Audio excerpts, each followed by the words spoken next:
Guys ಮಳೆ ಬಂದಾಗ ಮೆಜೆಸ್ಟಿಕ್ದು ಎಷ್ಟು ಬ್ಲಾಕ್ ಆಗಿದೆ ನೋಡಿ. ಇಲ್ಲಂತೂ ಯಾರು ಹೋಗೋಕ್ಕೆ ಆಗ್ತಾಯಿಲ್ಲ, ಹೆವಿ ವೆಹಿಕಲ್ಗಳು.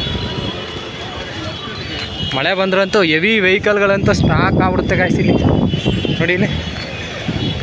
ಇಲ್ಲಂತೂ ಹೋಗ್ಬೇಕು ಅಂದರೆ ಮಳೆಯಲ್ಲಿ ಕಷ್ಟ, ಎಲ್ಲ ಬ್ಲಾಕ್ ಆಗ್ಬಿಡುತ್ತೆ.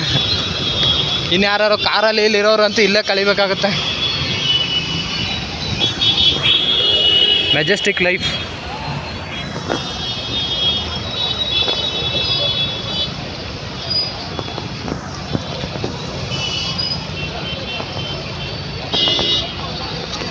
ಸೊ ಮೆಟ್ರೋಗಂತೂ ಹೆವಿ ಜನ ಇರ್ತಾರೆ. ಇಲ್ಲಿ ನೋಡಿ ಗಾಯ್ಸ್, ಬಸ್ ಸ್ಟಾಪಲ್ಲಂತೂ ಕೇಳೋದೇ ಬೇಕಾಗಿಲ್ಲ ನೀವು, ಅಷ್ಟೊಂದು ಜನ, ಅಷ್ಟೊಂದು ಬಸ್ಗಳು ಮೆಜೆಸ್ಟಿಕ್. ಸೊ ಹೆವಿ ಜನ ಇದ್ದಾರೆ ಇವತ್ತು ಮಾತ್ರ. ಎಲ್ಲ ಇಲ್ಲೇ ಬಸ್ಗಳು ಹೆಂಗೆ ನಿಂತವೆ ನೋಡಿ ಅಡ್ಡ.